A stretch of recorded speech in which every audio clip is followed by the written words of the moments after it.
નમસ્કાર દર્શક મિત્રો, આપ જોઈ રહ્યા છો નિર્માણ ન્યૂઝ કાર્યક્રમ ટુ ધ પોઈન્ટ સાથે આપની સમક્ષ હું છું પ્રીતિ તિવારી।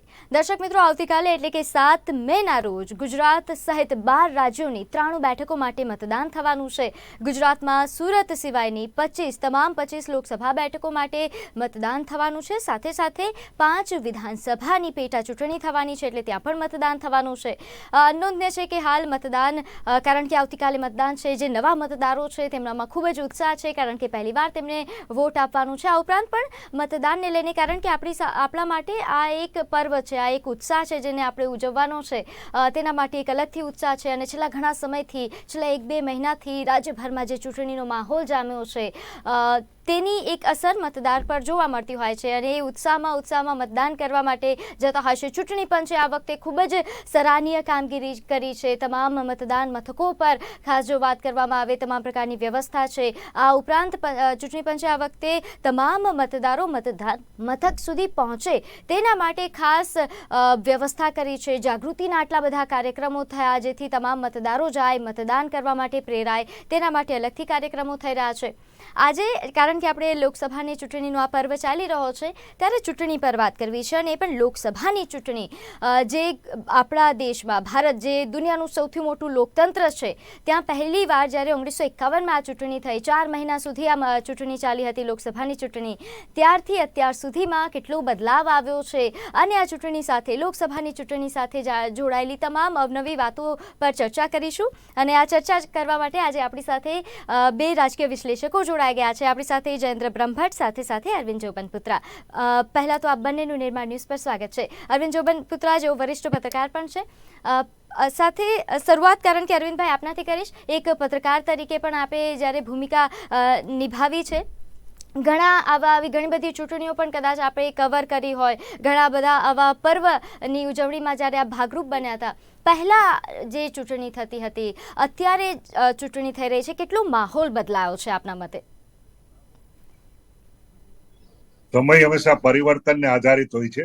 જેમ જેમ સમય આવે છે અને જેમ જેમ ટેકનોલોજી નવી થતી જાય છે, એમાં પણ આમૂલ પરિવર્તન આવતું જાય છે। જયારે 1952ની આપણે વાત કરી, ત્યારે જો કે મારો જન્મ નહોતો થયો, પણ ત્યારે પણ જે ઇલેક્શન થઈ હતી, 4 મહિના ચાલ્યું હતું, ત્યારે બેલેટ પેપરથી, અને હમણાં છેલ્લા 10-15 વર્ષથી આપણે જાણીએ છીએ કે આપણે હવે ઈવીએમ નો ઉપયોગ કરી રહ્યા છે, અને એક આધુનિક ટેકનોલોજીનો ઉપયોગ કરી અને સમયના વેડફાટ વગર પણ નિષ્પક્ષ રીતે મતદાન થાય અને જે રીતે મત ગણતરી થાય। અગાઉ તો જે મતપેટીઓ પણ ચોરાઈ જતી હતી, મતપેટીઓની ઉઠાતરી થતી હતી, 1 કલાકના મતદાનો ઘણી બધી જગ્યાએ જુદી રીતે જે બાહુબળી હતા એ લોકો એનો ઉપયોગ કરી અને કરતા હતા। પણ હવે તો કાયદો અને વ્યવસ્થા અને જે ઇલેક્શન કમિશનરની જે કામગીરી છે એ ખૂબ જ સરાહનીય છે। દરેક મથક ઉપર મતદાન કરવા માટેની પણ અપીલ જોરદાર કરી રહ્યા છે। તો આ જેમ આપણે જાણીએ છીએ કે સોશિયલ મીડિયાનો પણ બહુ સારી રીતે ઉપયોગ કરી રહ્યા છે। આધુનિક ટેકનોલોજીને લીધે ડિજિટલાઇઝેશન થઈ જવાને કારણે સંપર્ક કરવામાં પણ નેતાઓને પણ બહુ અનુરૂપ રહે છે, કારણ કે એ લોકો દરેક વ્યક્તિને દરેક સોસાયટીઓમાં એ લોકો જઈ શકતા નથી, પણ આ સોશિયલ મીડિયા થ્રુ એ લોકો મેસેજ મોકલતા હોય છે। અગાઉ એવું નહોતું। અગાઉમાં જયારે ચૂંટણી થતી હતી તો રિક્ષા, ટ્રેક્ટર, એમાં મોટા બેનર્સ, એમાં નેતાઓ અને માઇક, કે જેનો માઇકનો ઉપયોગ કરી અને દરેક જગ્યાએ દરેક મહોલ્લામાં જઈને વોટ માટે માંગણી કરતા હતા। એ ઉપરાંત બીજી એક વસ્તુ એવી છે કે ત્યાં ખાસ કરીને જે લોકો વોટ ના આપી શકે તો એ લોકોને ત્યાં જઈને કેવી રીતે આવવાનું છે, કઈ રીતે એની માહિતી પૂરી કરતા હતા, પેમ્પલેટ્સ છપાવતા હતા, મોટા બેનર્સ દ્વારા જાહેરાત કરતા હતા, રિક્ષાઓમાં પણ પાછળ મોટા બેનર્સ રાખતા હતા। મેન પાવર પણ પુષ્કળ જોતો હતો, અને એ પછી લોકો મહોલ્લામાં જઈને ચર્ચા કરતા હતા। હવે તો સ્નેહ મિલનનું વર્ચસ્વ વધી ગયું છે। જમાનો બદલાયો ત્યારે લોકોને બધાને એકઠા કરીને જવાનું, બધાને મળીને વાત કરવાની, અને ઘરે જઈને સંપર્ક। અત્યારે પણ જે જૂની પદ્ધતિ છે એમાં ઘણી બધી પદ્ધતિઓ ચાલુ જ છે। જે રીતે મળવાનું છે, હવે જે આ ગઈકાલથી ભૂગડા બંધ થઈ ગયા, તો હવે આવતીકાલ સુધી નથી રહેવાના। તો એ દરમિયાન પણ લોકનો સંપર્ક જળવાઈ રહે, એટલે દરેક સોસાયટીમાં જઈને ડોર ટુ ડોર જઈને કરે છે। તો આધુનિક પરિવર્તન જે આવેલું છે અને ટેકનોલોજીનો જે ઉપયોગ કર્યો છે એ ખરેખર સારો કહેવાય। અને અહીંયા એક બીજું નોંધવું કે આજ તમે જે એન્કરિંગ કરો છો, કદાચ આવતા વર્ષોમાં એઆઈ તમારો કબજો લઈ લેશે અને એઆઈ એન્કરિંગ કરશે એવું પણ તમને જોવા મળશે. આ કોઈ અતિશયોક્તિ નથી, પણ આ એક ખૂબ જ વાસ્તવિકતા છે અને આ જમાનાને અનુરૂપ થવા જઈ રહ્યું છે. આપણે જાણીએ છીએ કે ઘણી જગ્યાએ હવે એઆઈ નો ઉપયોગ કરવા જોઈએ. મેડિકલ ફેટર્નિટીમાં પણ આ લોકો આ કાર્ય કરવા જઈ રહ્યા છે. તો આ દરેક વસ્તુઓને ધ્યાનમાં રાખીએ તો પરિવર્તનને અનુરૂપ દરેક વસ્તુને ધ્યાનમાં રાખવી છે. અને ખાસ કરીને હવે તો જે 18 વર્ષના જે 58 લાખ કેન્ડિડેટ ગુજરાતમાં 58 લાખ નવા મતદારો છે અને એ લોકો પણ ઉત્સાહિત છે અને ચોક્કસપણે એ લોકો જો મતદાન વધારે કરશે અને એ મોદીજી માટે વધુ મહત્વનું છે, કારણ કે એ લોકોને જે જાતની મોદીજીએ આખો પ્રભાવ પાડ્યો છે એના પર એ અલગ જ છાપ પાડી છે. અને જે ટેકનોલોજીનો ઉપયોગ કરવા જઈ રહ્યા છે એ ટેકનોલોજીથી ચોક્કસપણે બધાને લાભ થશે. બીજી વસ્તુ ખાસ જોવાનું કે ભારતીય જનતા પાર્ટી માટે ખાસ કરીને ગુજરાતમાં ખૂબ જ ઉતાર ચઢાવ જોવા મળ્યો. ઘણી બધી કોન્ટ્રાવર્સીસ થઈ, ઘણા બધા વિવાદિત નિવેદનો થયું. છેલ્લે કોળી સમાજને પણ એ લોકોનો રોષ ભરવો પડ્યો છે. હવે કોળી સમાજનો પણ મતદાન કરવા જઈ રહ્યું છે.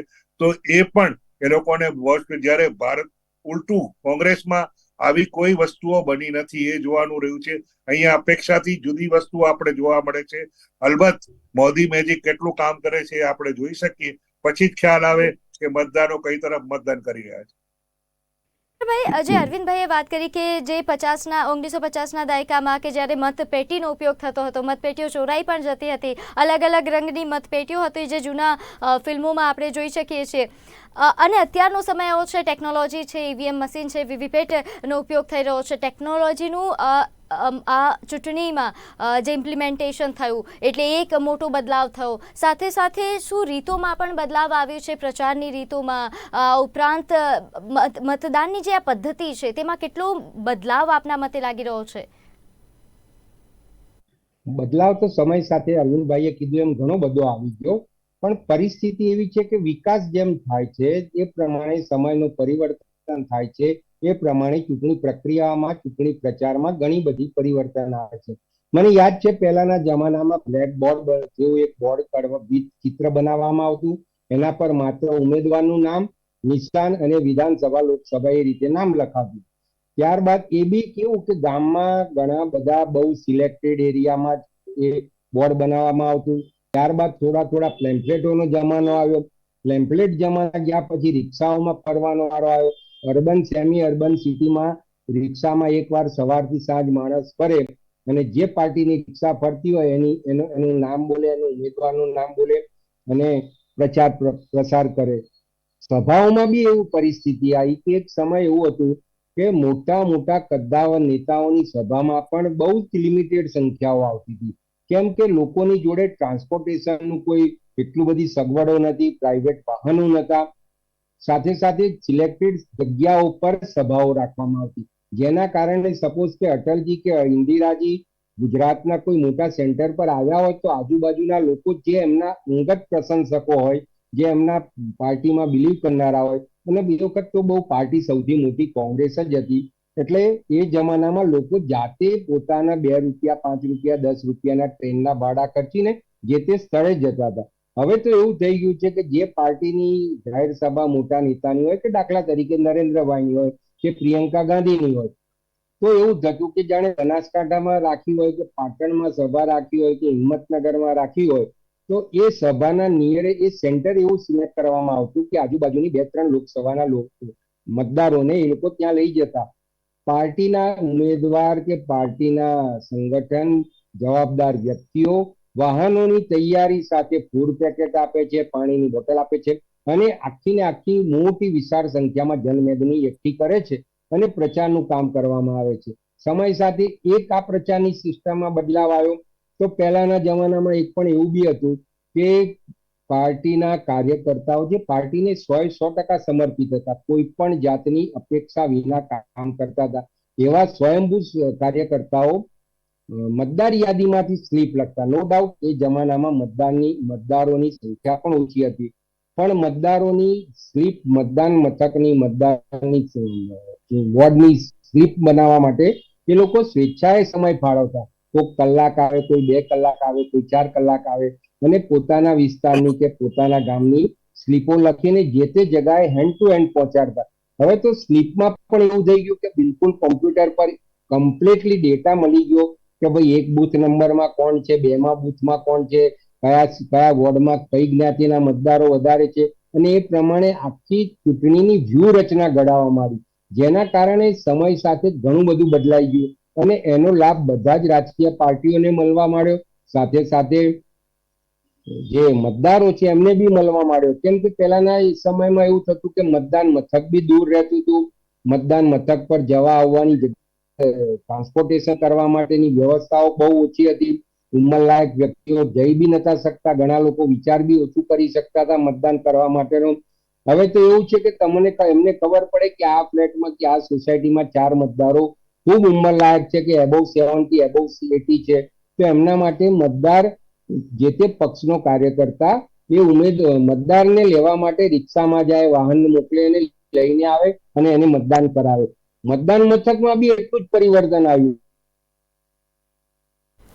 જયેન્દ્રભાઈ માઇક અનમ્યુટ કરજો. જી. બેલેટથી મતદાન થતું હતું, ત્યાં આગળ થોડી લાઈન બી રહેતી હતી, પ્રોસેસ બી થતી હતી, વાર બી લાગતી. પરિસ્થિતિ એવી આવી ગઈ કે વીવીપેટ અને ઈવીએમ આવી ગયા, તરત સ્વિચ દબાવો અને પ્રોસેસ ફાસ્ટ થવા માંડી. ઉમેદવારોના બૂથ જે પોલિંગ સ્ટેશનના બૂથ છે એકના બદલે 4 થઈ ગયા, એટલે લાઈનો બી ઓછી થઈ ગઈ.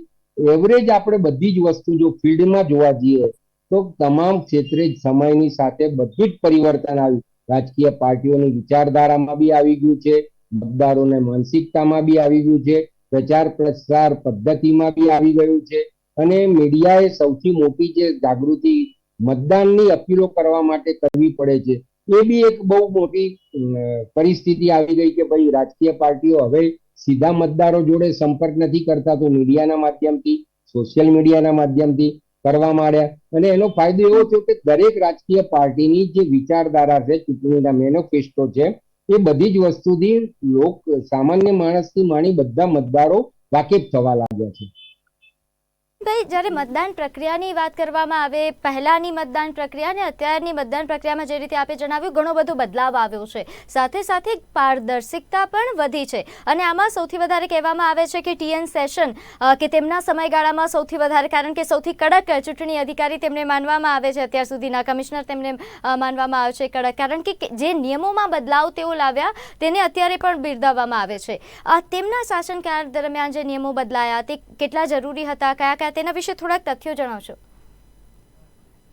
ટીએન સેશન જ્યારે કમિશનર તરીકે આવ્યા ત્યાર પછી એને ઘણા બધા બદલાવો લઈ આવ્યા. લોકોને પણ ખબર પડી કે કમિશનર શું કરી શકે છે, ઇલેક્શન કમિશનર, અને બધાને જાણ થઈ કે એનું કેટલું વર્ચસ્વ છે. જ્યારે ઇલેક્શન આવે ત્યારે ગવર્મેન્ટ સાઈડમાં રહી જાય છે અને આખો મોડ ઇલેક્શન કમિશનરના માથા પર આવે છે. એની કાયદા વ્યવસ્થાથી માંડી અને દરેક વહીવટી પ્રક્રિયા ઉપર એની પૂરેપૂરી પકડ હોય છે, અને દરેક ડિસ્ટ્રિક્ટ કલેક્ટર હોય છે એ રિટર્નિંગ ઓફિસર તરીકેની કામગીરી નિભાવે છે, કારણ કે એની જવાબદારી હોય છે કે જે તે જિલ્લામાં કોઈ પણ અનિચ્છનીય બનાવ ના બને અને એની પૂરેપૂરી તકેદારી એની રાખવી પડે છે. એના માટે એ લોકો પેરા ફોર્સિસ મેડિકલ જે હોય છે આર્મીના એને પણ રાખે છે. આર્મી પણ એટલી હોય છે કે જેથી કોઈ પણ જાતના અનિચ્છનીય બનાવ ન બને કે કોઈ પણ જાતનું વાયલન્સ ના થાય. અગાઉ એવું જોવા મળતું હતું કે લોકોના અપહરણ થઈ જતા હતા, લોકોને લઈ જતા હતા ગાડીમાં અને પછી ત્યાંથી મતદાન કરવામાં આવતું હતું. એમાં ઘણી વખત કાયદાના માણસો પણ એની સાથે ભેગા હતા. ત્યારે આ બધી વસ્તુઓ ચાલતી હતી. પણ હવે જે વસ્તુ છે આખું પરિવર્તન એટલું બધું આવી ગયું છે કે હવે માણસો પણ સમજી ગયા છે, અને જેમ એજ્યુકેશનમાં પ્રગતિ આપણે કરી રહ્યા છે એ જ વસ્તુ શિક્ષિત લોકોને લાગુ પડે છે. એ જ રીતે આ વસ્તુઓનું ચલણ વધતું જાય છે. બીજી એક વસ્તુ નોંધનીય એ છે કે આ બધાના બદલાવો છતાં પણ આપણે જે જાતની જોઈએ છે કે મતની ટકાવારી, એમાં કોઈ સુધાર થયો નથી. કારણ કે અત્યાર સુધીમાં 55 થી 65% વચ્ચે જ મતદાન થયું છે. ક્યાંક 70-80% થયું, પણ એવરેજની દ્રષ્ટિએ આપણે જોઈએ તો 60-65% વચ્ચે રહ્યું છે. એકચ્યુઅલી આ વસ્તુમાં આ લોકો અત્યારે આટલી બધી જાગૃતિ, આટલા બધા પ્રચારો, આટલા બધા પ્રસાર માધ્યમનો ઉપયોગ કરવા છતાં પણ જો મતદારો મત સુધી ના આવે તો તો જે આપણી લોકશાહીની પ્રક્રિયા છે એમાં ખરેખર થોડોક વિઘ્ન કહી શકાય એવું માનું છું. ટકાવારી વધારવાની જરૂર છે, કારણ કે પ્રથમવાર થઈ તે જે 40-44% આસપાસ હતી, અત્યારે પણ જો કદાચ જે રીતે આપે જણાવ્યું કે 50 થી 60% વચ્ચે રહેતી હોય તો એ દુઃખદ વાત છે, કારણ કે આટલા વર્ષોમાં તો એ વધી જવી જોઈતી હતી. જયેન્દ્રભાઈ, આ ઉપરાંત અત્યારે જ્યારે આપણે વાત કરી રહ્યા છે પહેલાંની ચૂંટણી સાથે કમ્પેરિઝન કરવાની વાત છે, તો પ્રચારના પેંતરાઓની વાત કરીએ. અત્યારે સૌ કોઈ વાત કરતા હોય કે સોશિયલ મીડિયાનો ઉપયોગ કરીને દરેક પક્ષ અલગ અલગ રીતે પ્રચાર કરે છે, અલગ અલગ પેંતરાઓનો ઉપયોગ કરતા થયા છે. શું પહેલા પણ આવી રીતે કોઈ એવો પેત્રો ઉપયોગ થતો હતો જેનાથી પ્રચાર કરવામાં આવે, લોકોને પોતાની તરફ ખેંચવામાં આવે? ના, અમે આમ જોવા જઈએ ને તો પહેલાના જે સમયે બહુ જ બધા માણસોની બી નિખાલસતા હતી. ગામમાં કોઈ બી તમે જુઓ કે મેં તો એવું જોયેલું છે કે નાનું મોટું ગામ હોય, 5,000 થી માંડીને 15,000 ની વસ્તી ધરાવતા ગામમાં બંને પાર્ટીના આગેવાનો જ્યારે બી પ્રચાર માટે જાય તો એમની સાથે એક જ જીપમાં કે બે જીપમાં 2, 5, 10 માણસો હોય. એ ગામના અગ્રણી, એને જેને મુખી કહેતા આપણે, એ ગામના મુખીને ગામના સરપંચને બેસાડીને વાત કરતા, આ ઉમેદવારનો પરિચય કરાવતા, ત્યારબાદ મત માટેની માંગણી કરતા. ગામના મુખી અગાઉથી જાણ કરેલું હોય એટલે ગામના દરેક કોમના, દરેક જ્ઞાતિના લોકોને પોતાના ત્યાં ગામના કોમન જે સ્પેસ હોય ત્યાં આગળ બોલાવીને બેસાડીને ચર્ચા કરતા, એ એકબીજાના પરિચયથી પ્રચાર કરતા અને જતા રહેતા. અને દરેક પાર્ટીનો જે પણ ઉમેદવાર આવે એને બધા જ એટલું જ ઉત્સાહથી એમનું વેલકમ કરતા. હવે પરિસ્થિતિ એવી આવી ગઈ કે સોશિયલ મીડિયાના જે દુરુપયોગ થવા માંડ્યો, મોપ થવા માંડ્યું, જે એને ખોટા મેસેજો બનવા માંડ્યા, એના કારણે ક્યાંક ને ક્યાંક કોઈ ગામની, કોઈ જ્ઞાતિની, કોઈ સમાજની, કોઈ સમૂહની એટલી બધી નેગેટિવ પબ્લિસિટી થવા માંડી છે, જેના કારણે મને આવતીકાલનું ભવિષ્યમાં એવું લાગે છે કે ચૂંટણી પંચ સોશિયલ મીડિયાના કેટલાક રિસ્ટ્રિક્શન દાખલ કરશે, કેમ કે સોશિયલ મીડિયામાં દરેક વ્યક્તિ એની સત્યતા તપાસતી નથી અને એના જ કારણે એની અસર જે ચૂંટણી પર પડે છે, ચૂંટણી પ્રક્રિયા પર પડે છે. ઘણા બધા લોકો એમ કે અમે ગામમાં વોટિંગનો બહિષ્કાર કર્યો. બીજી બાજુ તમે જુઓ કે સામાન્ય મતદારની કે સામાન્ય લોકોની પરિસ્થિતિ કેવી થઈ ગઈ છે. એક બાજુ આપણે એમ વિચારીએ છીએ કે આપણો દેશ વિશ્વની 3જી 4થી મહાસત્તા બને, તમારે દેશનો વિકાસ જોઈએ છે, દેશમાં રોજગારી જોઈએ છે, દેશમાં કોઈ કામગીરી જોઈએ છે, તો તમે જ્યારે તમારી પસંદગીની સરકાર બનાવવાનો તક મળે છે તમને, ત્યારે તમે મતદાન કરવાથી વંચિત રહો છો. ગરમી બહુ છે, મહેમાન આવ્યા છે, બહાર જવું છે, બપોર પછી આવું, સવારે આવું, લાઈન લાંબી છે. આમ આપણી એક માનસિકતાના કારણે આપણું મતદાન ખૂબ જ ઓછું થાય છે. ચૂંટણી પંચનો લગભગ 1.5 લાખ કરોડ રૂપિયાનો ખર્ચો તમે જોવા જાઓ તો આ તો 7-8 સ્ટેટથી બનાવે છે. તમે વિચાર કરો કે આટલા બધા ખર્ચાથી તો 2 સ્ટેટની બજેટ પૂરું થઈ જાય. પણ આપણું એક જે સિસ્ટમ ચાલી આવી છે એમાં ક્યાંક ને ક્યાંક ફેરફારોની જરૂર છે. ચૂંટણી સિસ્ટમની પ્રક્રિયામાં જેમ સેશન આવવાથી બધાને ખબર પડી કે 10 વાગ્યા પછી ચૂંટણી પ્રચાર બંધ કરી દેવો પડે છે.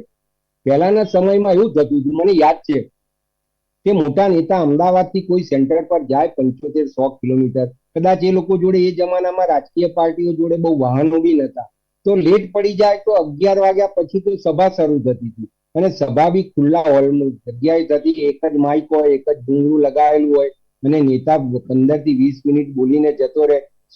સાંભળનારા લોકોની સંખ્યા પણ ખૂબ ઓછી હતી.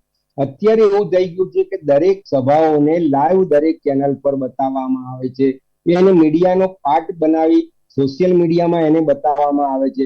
તેમ છતાં મતદારોની એટલી બધી જાગૃતિનો અભાવ છે કે એ લોકો વોટિંગ કરવા જ નથી થતા. આટલો બધો પ્રયત્ન સરકાર કરે છે, આટલો બધો પ્રયત્ન ચૂંટણી કમિશન કરે છે અને બંને રાજકીય પાર્ટીઓ કરે છે, કેમ કે એમને તો 5 વર્ષ માટે અસ્તિત્વનો સવાલ છે. 1 વોટે હારી ગયેલા કે 5 વોટે હારી ગયેલા અને વસો 5 વર્ષ સુધી રહે છે અને એના કારણે આટલા બધા પ્રયત્નો કરવા છતાં ચૂંટણીના વોટિંગ પર્સન્ટેજ આપણે વધારી નથી શકતા. એના માટે ઘણું બધું સુધારાની જરૂર છે. નો ડાઉટ સમય પ્રમાણે કદાચ સુધારો થશે બી ખરો, પણ આ જે વાસ્તવિકતા છે, જે કડવું સત્ય છે, એ આપણે બધાએ સ્વીકારવું રહ્યું. આ ઉપરાંત અરવિંદભાઈ, પહેલા જે ચુનાવ માટેના જે મુદ્દાઓ હતા, ચૂંટણી માટેના જે મુદ્દાઓ હતા, તે કેવા રહેતા હતા અને તેમાં શું અત્યારે બદલાવ આપને લાગે છે? શું પહેલા પણ બેરોજગારી કે એની વાત થતી? કારણ કે અત્યારે વાત તો થાય છે, બધા પક્ષ એવી રીતે દાવો કરે કે અમે તો આ જ મુદ્દા પર, બેરોજગારી, ગરીબી, આ બધા મુદ્દાઓ પર લડી રહ્યા છે, પરંતુ જ્યારે આપણે ભાષણો સાંભળીએ ત્યારે લાગે છે કે અત્યારે એ ફક્ત વાતો છે, ભાષણોમાં ફક્ત ધર્મની રાજનીતિ વિશે વાત થતી હોય, ક્યાંક પરિવારવાદની વાત થતી હોય, એ આ પ્રકારની વાતો થાય છે. જે મુખ્ય મુદ્દાઓ છે તે મુખ્ય મુદ્દાઓને એટલું બધું હાઇલાઇટ નથી કરવામાં આવતું. દાવાઓ ભલે પક્ષ બધા કરતા હોય. શું પહેલા પણ આ જ બધા મુદ્દાઓ હતા કે પહેલા પણ ધર્મની રાજનીતિ થતી હતી? પ્રથમ તો આપને કીધું કે બે વસ્તુ તરફ ધ્યાન દોરું. લોકસભાની ચૂંટણીમાં જે મુદ્દા હોય છે જુદા હોય છે, અને જ્યારે વિધાનસભાની ચૂંટણી હોય છે એમાં મુદ્દા જુદા હોય છે. ખાસ કરીને વિધાનસભાની ચૂંટણીમાં સ્થાનિકોને લગતા વધારે મુદ્દા હોય છે. અલબત્ત પાર્ટીઓ બને છે અને બંને પાર્ટીઓ પોતાના ચૂંટણી ઢંઢેરા, જેને કે લોકોની જે પરિભાષામાં આપણે એમ કહીએ કે આધીના વૈધાનિક દસ્તાવેજ કે જેનો એ લોકોને અમલ કરવાનો હોય છે. પણ આપણી કમનસીબની વાત છે કે જે અવધિ એ લોકોએ 5 વર્ષમાં એ કાર્યની કરવાની હોય છે, એ 5 વર્ષની અંદર ઘણીવાર તો 25 થી બંને પક્ષ માટે કોઈ પણ હોય કરી નથી શકતા. એનો મોટામાં મોટો આ મુશ્કેલી થાય છે. અને બીજી વસ્તુ કે ત્યારે પણ જે કઈ મુદ્દાઓ હતા એના વિશે ચર્ચાઓ થતી હતી, પણ સ્થાનિક મુદ્દાઓ. પણ ક્યારે સૌથી વધારે વસ્તુ એવી હતી કે લોકોનો બ્રેઇન વોશ કરી અને મસલ્સ પાવરનો મહત્તમ ઉપયોગ થતો હતો, અને એમાં એક ગ્રુપિઝમ કામ કરતું હતું કે ભાઈ એમાં વિચારધારા કરતા પણ અમુક રૂરલ એરિયામાં એવી વસ્તુ હતી કે જે વ્યક્તિનું વર્ચસ્વ હોય લઈ આવી અને એ લોકો એના દ્વારા મતદાર કરાવ. હવે એ પરિસ્થિતિમાં આમૂલ પરિવર્તન આવ્યું છે. જે વ્યક્તિને મત જેને આપવો એ આપી શકે છે. ત્યારે એવું નહોતું. ધારો કે 20 જણા ઘરના મેમ્બર છે તો એ લોકોને પ્રેશરાઇઝ કરવામાં આવતું હતું કે તમારે આને જ મત આપવાનો છે. એના માટે ઘણી બધી ટેકનિક્સ છે, કારણ કે એને અત્યારે એમાં ડિટેલ્સમાં જવાની જરૂર નથી. આપ પણ જાણો છો, હું પણ જાણું છું. તો એ બધી ટેકનિક્સનો ઉપયોગ અત્યારે અલબત્ત ચોક્કસપણે પરોક્ષ રીતે આ બધી વસ્તુઓ થાય છે, પરંતુ મતદારો છે એ ખૂબ જ હવે સમજુ થઈ ગયા છે.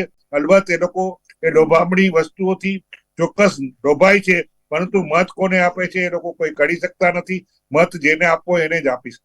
બિલકુલ. અરવિંદભાઈ, જયેન્દ્રભાઈ, આપ અમારી સાથે જોડાયા, આપનો ખૂબ ખૂબ આભાર. Thank you. તો દર્શક મિત્રો, હાલ કાર્યક્રમ ટુ ધ પોઈન્ટ પર બસ આટલું જ. આવતીકાલે આપ મતદાન કરવા માટે અવશ્ય જજો. નમસ્કાર.